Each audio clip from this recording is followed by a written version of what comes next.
అన్న Pushpa 2 trailer release అయిపోయింది. సూపర్గా నడుస్తుంది, యూట్యూబ్లో సంచలనం సృష్టిస్తుంది.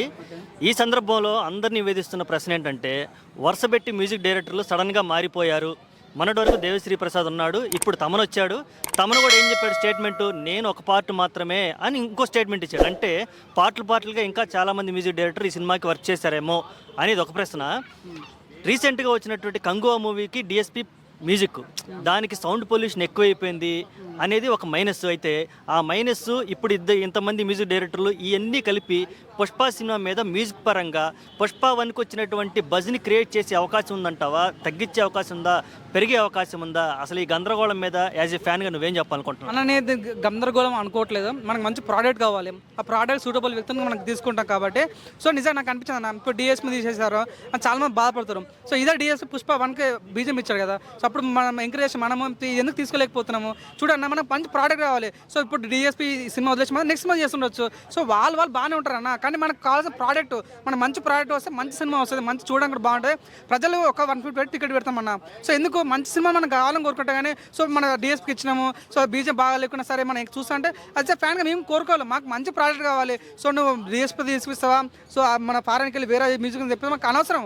మాకు మంచి సినిమా కావాలి, మంచి బీజం కావాలి, మంచి కంటెంట్ కావాలి. సో డిఎస్పీకి అవకాశం ఇచ్చారు. తను ఏదో ప్రోగ్రామ్లో కొద్ది బిజీ ఉన్నంట, తను మన గచ్చిబోళ్ళకి ప్రోగ్రామ్ పెట్టుకున్నాడు ఆ టైంలో. సో ఆ టైంలో మన తమను ఉన్నాం కదన్నా, ఇప్పుడు తెలుగులో బీజం నువ్వు అన్న బాలబాబు బీజం ఎవరు, బాలబాబు అంటేనే తమన్ అంటే బాలబాబు, ఆ బీజం ఆ రకంగా ఉంటుంది. సో అన్న తమన్ కొద్దిగా ఛాన్స్ ఆఫ్ ఫేవరిజం ఎక్కువ ఉంటుంది బీజం కాబట్టి, మొత్తం సాంగతి పుడతలేడు కదా, జస్ట్ బీజం కాబట్టి చిన్న పాటను అంటే చూడన్న, ఇది పెద్ద సినిమా అన్న, ఏదో చిన్న స్కేల్ మీద చూసాం కదా, ఇచ్చే లార్జ్ స్కేల్ మూవీ. సో ఇది అందరు పాత్రలు అవుతారన్నమాట, మన అల్లార్జున్ పాత్రలు అవుతాడు, డిఎస్పీ పాత్రలు అవుతాడు, మన తమన్ అంతా ఒక సక్రమంగా ఉంటేనే సినిమా పెద్ద హిట్ అయితే నాకు నమ్మకం ఉంది. కాబట్టి చిన్న చిన్న విషయాలు పట్టుకొని వాటిని మనం గురునుక తిరగాల్సిన అవసరం లేదు. 100% తమన్ తన కర్తవ్యం నెరవేరుస్తాడు, డిఎస్పీ తన కర్తవ్యం నెరవేరుతాను అనుకుంటున్నాను.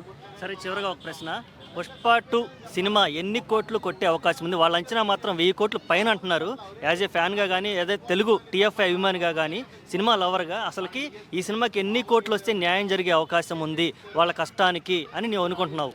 సో నేను అనుకుంటాను, నేను నా ఫస్ట్ డేనే ఫస్ట్ 1 వీక్ లోపమే 2000 crores దాటుతాను. నా కలికి రికాల బద్దలు కొట్టుకుంటూ 2000 నుంచి అట్లా 2000, 3000, 5000 వరకు కొట్టుకుంటూ పోతాను. నాకు నమ్మకం ఉంది. సో కొట్టాలని కోరుకుంటాను. అవునన్నా కాదు, అత్యాసలాగా ఉంది 5000 crores. సినిమాలో కంటెంట్, సినిమాలో దమ్ ఉంది. అవునన్నా కాదన్నా, చూడన్న బాహుబలి 1 వచ్చింది, సినిమాలో దమ్ అంటున్నావు. సినిమాలో ఉన్న కాన్సెప్టే రెడ్ శాండిల్, అది స్మగ్లింగ్, ఆ ఎఫెక్ట్ కదా.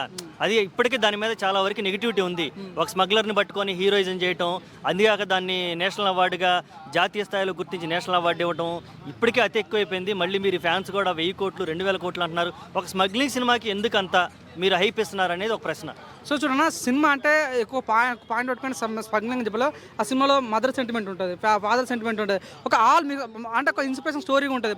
చూడండి, కేజీఎఫ్ బంగారం సీన్ ఉందన్న. సో అక్కడ మనకి ఏంటంటే బంగారం చూడలేదు, మన మదర్ సెంటిమెంట్ చూసాం. ప్రతి ఒక్క ఆడియన్స్కి అన్ని రకాల జోనర్లో అందిస్తారనమాట. సో దయచేసి మీరు అన్నట్టుగా చాలా మంది అంటారు ఇటు smuggler story. So smuggler story అన్న దానిలో ఒక నీతి ఉంది. ఒక ఉన్నంత కొట్టి లేనునికి కూడా మంచిదే కన్నా. సో నా ఇప్పుడు చూడన్న, హైడ్రా ఉంది తెలంగాణలో, సో ఉన్నని కొట్టి లేని ప్రజలకు ఇస్తున్నారు. సో మంచిదే కదా. సో నువ్వు తీసుకున్న విధానాలు ఉంటుంది తప్పు, కానీ సో స్మగ్లర్ రియల్గా జరుగుతుంది కదా.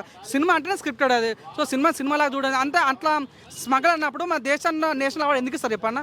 నువ్వే అంటావు నేషనల్ అవార్డు ఇచ్చాను, నువ్వే అంటున్నావు. సో నువ్వే చెప్తున్నావు కాబట్టి ఇట్స్ నాట్ స్మగ్లర్ స్టోరీ. సినిమాలాగా చూడండి, మంచి ప్రోడక్ట్ మనకు కావాలి కాబట్టి. స్మగ్లర్ స్టోరీనా అది వేరే స్టోరీనా మనం చూడండి. ఈ మధ్యలో చాలా సినిమా వస్తున్నాయి, బేబీ సినిమా చూసినాము.